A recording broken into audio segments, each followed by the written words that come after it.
Bingi, Okavango, Rasdada, Yaga, Truck Fender, the Living Fire represent to the fullest. See? Perfect balance. Don't know so. Third class. Living Fire represent. Keep the fire burning out. What Emmanuel I Celestia Jack. Keep it like right. This is it. Barbados does not currently have Cuban medical staff or Cuban nurses. But I will be the first to go to doctors. So be the first to tell you that we paid them the same thing that we paid Beijing. And that the notion, as was peddled not just by this government, Cuban trafficking, by engaging with the Cuban nurses, was fully repudiated and rejected by us. Now, I don't believe that we have to shout across the seas, but I am prepared, like others in this region, that if we cannot reach a sensible agreement on this matter, then if the cost of it is the loss of my visa to the US, then so be it. And what matters to us is principles. And I have said over and over that principles only mean something when it is inconvenient to stand by it. Now, we don't have to shout, but we can be resolute.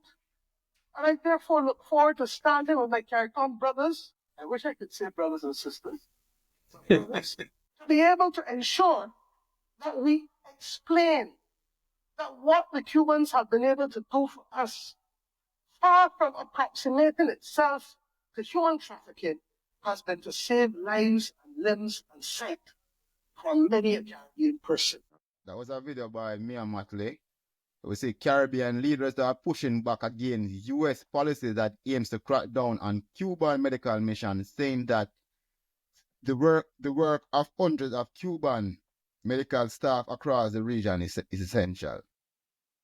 We see Senator Rubio has called the work of the Cuban doctors forced labor. Cuba has some 24,180 doctors working in 56 countries worldwide. Say again? 24,180 doctors working in 56 nations. So we want to talk a little about that whole. No doubt, so Cuba provides some of the best medical professionals in the world. There's a catastrophe. First set of medical personnel that will arrive on the scene are Cuban. They are always ready, they are always prepared, and they are well trained, ready to help out as part of their human nature, which to serve the community and serve mankind. They are always ready when there's a call, anywhere at all in the world. Yes, right. So we'll take it from the top. So as we know that the US have a embargo on Cuba, which they try to ban Cuba anything Cuba tries to export is banned, and they don't want to trade, and they try to sanction anyone that is doing any type of business with Cuba, because they say Cuba is a communist country and they are fighting against communism. So this is a part of the US agenda, because the Cuban doctors are helping out in Caribbean country, and they are saying that it's forced labor, and they are threatening Caribbean countries. If they have Cuban medical staff, they are going to ban officials from that country, ban their visa or suspend their visa. So this is this situation what's going on the ground right now. What do you them think about it? Well, it's more US strong arming, right? Because think about what they want to do. Cuba was really sanctioned more than any other country you could think about, right? And now you want to fight the Cuban people who freely leave and go work in different countries, right? So now you want to oppress Cuba more than Cuba is oppressed already, right? But even to the common man. But the one thing we know about Cuba is resilient, brother. But not only is Cuba resilient, I like the sound that is coming out of the Caribbean. So when you listen to that Mia Motley or whoever in the Caribbean, heads of government, heads of state, speaking out and saying, hey, boy, but wait a minute, with all these people we would have suffered more. We need them. It's not like we want them. We need them. We've been working with them fairly. They've been coming on their own, helping our societies. And Cuba has helped everybody, whether it's Africa or the Caribbean. It doesn't matter, right? It's more U.S. strong arming again that is taking place here. We see with this new environment that we live in. Sorry. It's a sad situation where we see that relations that have been going on since the Cold War and pre-Cold War era, right? They're still trying to prolong those things, right? Like Cuba has suffered the consequences of their affiliation to Russia, and their decision to remain a communist regime, right? They, in so doing, have developed a system of survival, one where they are ranked as the most literate country in the Western Hemisphere, right?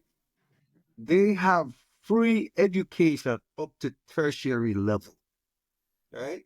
They offer free health care, right? These are things that I find to be admirable. I don't find those things to be things that I would not want to see in any society. I think that these are things which should be desired in any society, right? Now, we see now that they're using the fact that Cuba is actually exporting doctors and nurses, medical professionals into areas and countries and territories that need them.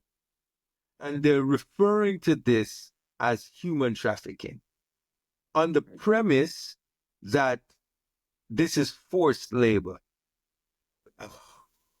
Which of the medical professionals, which of these 24,000 odd medical professionals have come forward to say that they're being forced to do this?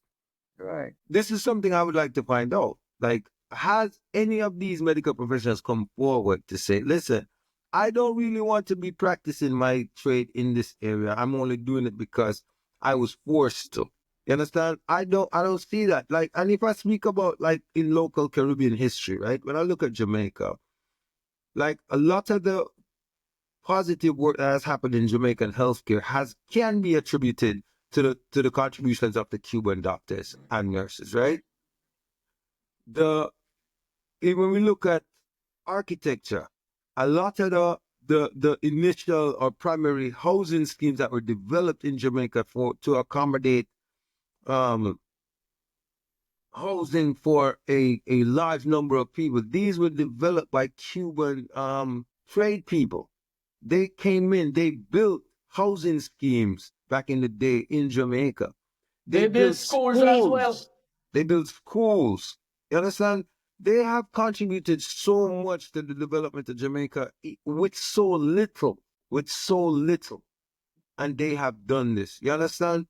And I believe that it is only fair that the leaders of the Caribbean, even though they didn't do it in the past, it's only fair that the leaders of the Caribbean stand in solidarity with the Cuban people now and make it known that, listen, we are not going to alienate our brothers. We are going to continue the relations we have with them. And we're looking forward to seeing, because I thought that under the Obama regime, they had dropped these sanctions against Cuba and said we were moving forward. All of this now is a surprise to me that they're coming back and saying these things again.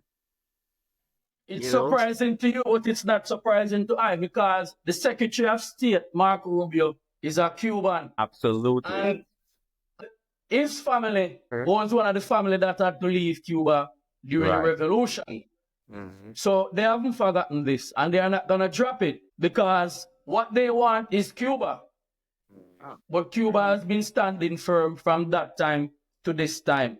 Now, we've seen where Mia has came out, proud black woman, and she's calling for more sisters in heads of government and leadership in the Caribbean. I think if we have more sisters in leadership, we will see more solidarity among the heads of state and the Caribbean leaders. So that's a good call from Mia, and I have to admire her for that, or heroine Mia.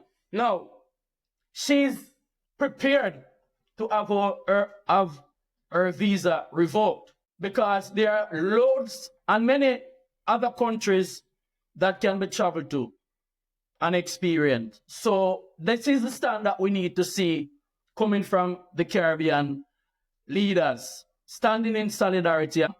Up to this point, we haven't heard Jamaica responded to the statements and come out and put a statement out, which I think they need to do. Also, this is getting really political now, because when they tried to assassinate Manley in the 70s, it was this government that was in power, or was rooting to be in power, because Manley was shifting towards Cuba. And when we had the revolution in the 80s, when we have a lot of riots and a lot of, I remember probably some of these people might be too young to remember this. We had to hide and barricade in our houses, run through bushes, because there were several incidents going on up and down the country, which we haven't seen anything like that today. So I'm still wondering if the 80s and the 70s is worse than this time that we have. We need the Jamaican government to come out and make a statement on the issue so the public can know where they stand. So, Yaga, so basically by the work that Mia Matley is doing, you are saying that Mia Matley has more balls than the rest of our male counterparts in the Caribbean. So we need more females, because the females are showing more balls. But anyway. That is why she wish she could say sisters. Sisters, right, because the brothers are useless. But anyway, the root of this is the United States and their projection of the world being democratic. And we know what democratic really means. It's the face of capitalism. They put democracy as the thing, but it's really they're pushing for capitalism, right? And they make it seem like they want it to seem like that no other type of government is can work. And we know that is not true. There's no one thing that is the only thing that can work. And US have worked with governments, other governments that is not democratic. By the way, how many democratic government has rise since the Cold War? You see, as country doing well. Most of the countries that are doing well are democratic country, and we see a lot of countries that is not democratic rise up. You know what I mean? China, that's not a democratic country. Now you're talking about economically now, right? What do you mean? When you say rise up, you're talking about economically. Rise up, man, economically, and show themselves on the world, come on to the world scene. You see the Chinas, come on, you see they talk about Singapore, Saudi Arabia, you know what I mean? They see these powerful countries start rise up and all over the place. And they're not democratic, and the US is working with them. You understand? So, and they want to paint Cuba out because Cuba is not democratic. So, but I'm saying, if communism is so bad, if it is so bad, if it's not gonna work, then leave them, let them do it and prove it to them that it not work. You're gonna put in all kind of sanctions and this and that to make it not work, then say, look at it, it's not working. When you are the one that is obstructing them. You understand? And, so everything that they see working in Cuba, they try to obstruct it and say, okay, it's not gonna work. It's not gonna work. It's not gonna work. Then leave it alone. Just leave it, and they will fall on their face. If it's so bad, if it's so bad for everybody, just leave it. But we know the real root of this is capitalism. Capitalism is a thing where financial gains are put in front of humanity and is put in front of life. You understand? Once the people suffer because you put financial in front of humanity. You understand? And we see it's a big thing over the world right now. We are the first thing they look at how much money we're gonna make. A war is fighting in Ukraine. They look at the money. It's not the humanity, it's the money. How much money we're gonna make? No, it's costing too much money. Now they want to stop the war because it's kind of getting expensive now, and they want to stop it and try to make some money. So they want the minerals from Ukraine. So it's all about money. Nothing about humanity. Ukraine. Yeah, the same thing in Gaza. Okay, it seems like it's going to start costing money now, so let's stop it and let's get Gaza and build it up and build a beautiful buildings on it, and so people can make some money. Everything has to do with money. Even me and Matthew speak about it too. And we need to do a chat class on me and Matthew. This is a beautiful woman with a beautiful mind, and she's doing great things out It's here. in the making. She speak of it about the inequality of how the world resources is shared out of the world, where a few country, what's the right word? Just gather most of the world. Yeah. Yeah, the world resources while the rest of the world is suffer for the resources. You know what I mean? I think I can't remember the percentage, but it's like a 1% or 2% of the world population of the majority of the world resources. And me and Matthew speak about it. So those are the things that need to change, and that's why they can't afford for a country like Cuba to be seen as a country doing well, because it doesn't fit into capitalism. Cuba is doing about people. It's about people. You know what I mean? It's about people. Cuba is our closest neighbor, and we don't have a direct flight from Jamaica to Cuba. We don't have a boat going from Jamaica to Cuba. People fly from all over the world to come and see the splendor and the marvel and how Cuba has been preserved, despite over 40 years of sanctions. See? But yet still, weapons are moving freely from Haiti to Jamaica. Why is it so easy for that to happen? You hear some doctor, anybody doctor save life, doctor improve people's life. They must serve a purpose in the community who otherwise couldn't afford to have these services offered to them. So Yaga, and you want to put a stop to that? We don't care about the people, we don't care about the country, we don't care about. They stop flights, they stop trade, they stop everything from Cuba. All the good things that Cuba have to offer, they stop those things. But the guns who are coming from Haiti, no one can stop those. There's no. We know where them come from. We know where them come from. We know where them come from. Haiti. Haiti is just what you call that? A stopover. For the transshipment port. Transshipment port for the guns, right? Yeah, man. Systems. No, man. You know what I'm saying is, I'm just calling for solidarity amongst the Caribbean leaders, and not just Caribbean leaders, but people throughout the African diaspora, to realize that, we have to collectively come together to say, listen, we will not allow our brothers and sisters to be alienated, anymore. Stick to principles, man. But we always fight oppression, right? If you look at us, we always have to fight oppression. And this is what this is, right? You talk about systems and fairness. But if you disagree with me because of the way I live, my customs, my tradition, my system of government, and you say, no, you have to do it my way, right? Then what we're looking at is bullying, right? Bullyism, to be exact, right? But it's the system of government that allows that to happen. So we could look at this type of governmental atmosphere we live in and how she is moving around the earth with this force, but it's bullyism, right? How they do what they do. For example, South African ambassador has just, visa has just been revoked, right? He's no longer welcome into the U.S. according to Marco Rubio because he spewed anti-Trump sentiments, right?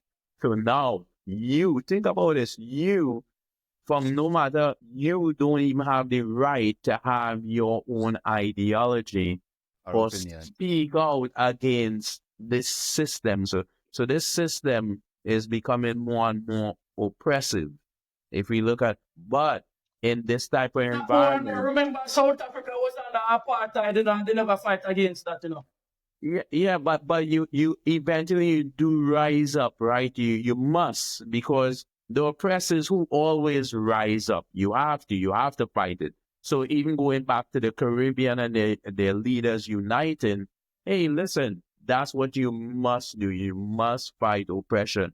That's what you must do. So we see this system that we live in here in its adolescent stage, and they show that on a world stage how they use their so-called power, right? They use it through might, force, bullying. That's how they use their so-called power, right? Because they're adolescents, but it's detrimental to a lot of the world, right, at large, the different countries at large. So, but based on that, the struggle continues, and even going back to Cuba, we must remember, Cuba was in Mozambique.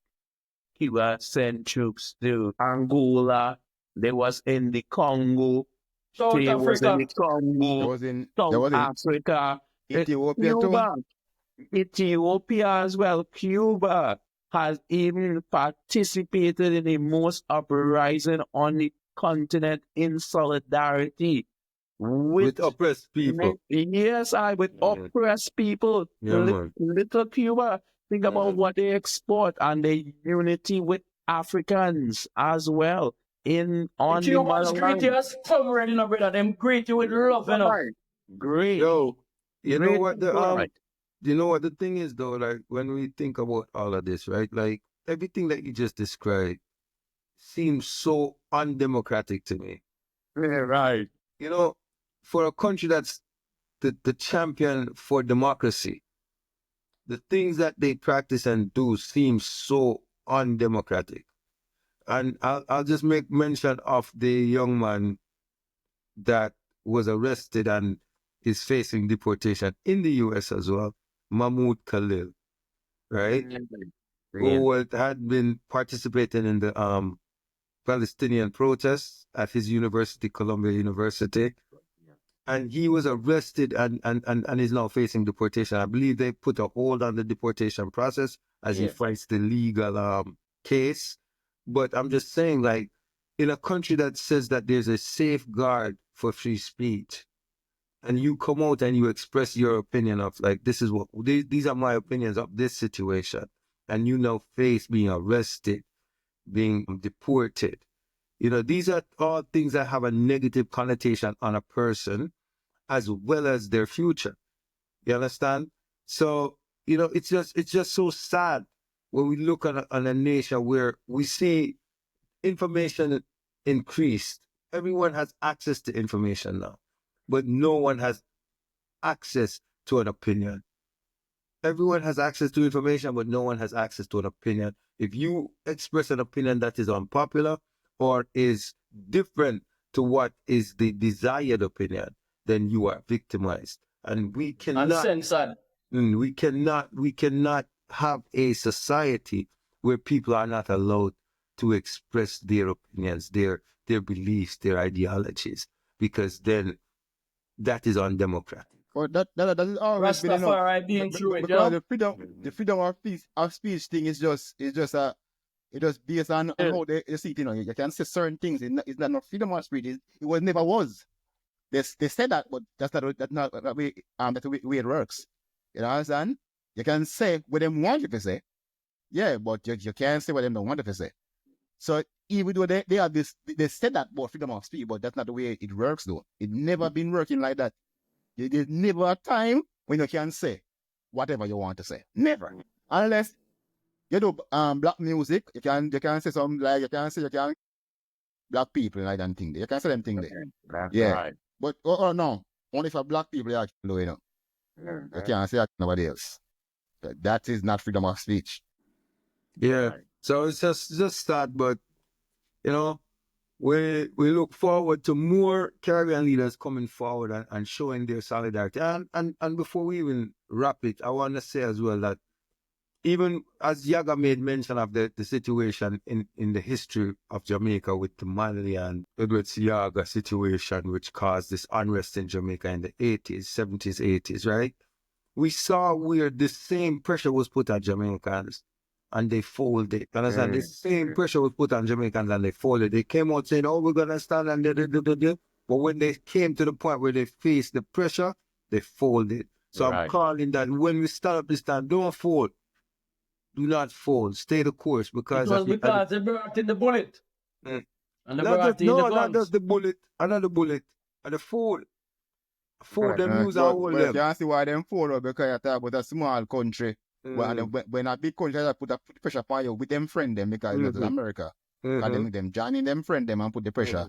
The people them of Jamaica go start crying so they're hungry. So the government have to fold. Right. But I'm talking and about the them people. bring out innovation where you have The to show your people, resilience. the people we are talking about, we're not talking about the government, we're talking about the people. The people, okay. Right? People Show we are your talking about. resilience and innovation and develop. Dada, we don't have confidence in people nowadays. They don't mix up. So, you know, I say, as me and Motley say, your principles don't mean nothing if you don't have to stand up in the times of difficulty. Understand? If you only hold your principles in a time when it is smooth and comfortable and thing, then your principles mean nothing. That's why it's important to see them rising still, right? But even for me, right, even when I look at Trinidad, right, Trinidad has always done trade with Cuba. So they've always had, no matter what they have faced, they've always done, no matter what government is in place, they've always had done relations. always roots. And you have to stand in solidarity with a Cuba, no matter what. Yeah. And that's why it's important for them to have these blocks, as we've been discussing in the chat class, where it gives you a little greater resistance because now you have support of a group as opposed to individual nations. Right. You know? The Caribbean have a track record of folding on them fold on the Petro-Carib agreement with Venezuela too, you know. Even though them get cheap while them up to buy more expensive. It's outside influence, though, Yaga. The We influence talk in the about it all the time. We reason about it all the time. Yeah. So, you know, well, we give thanks we give thanks for the efforts of the Cubans throughout history towards the benefit of African people all over the world. And we stand in solidarity with them. So Stand with Cuba. Free Cuba. Free up Cuba. I say the perfect balance, third class. I don't know, say a truck for the living for this represents. Good over evil, me tell them see a life over death. I swear, said I will never switch. Keep the fire burning out. Holy Manuel I Selassie, Jah, blazing fire.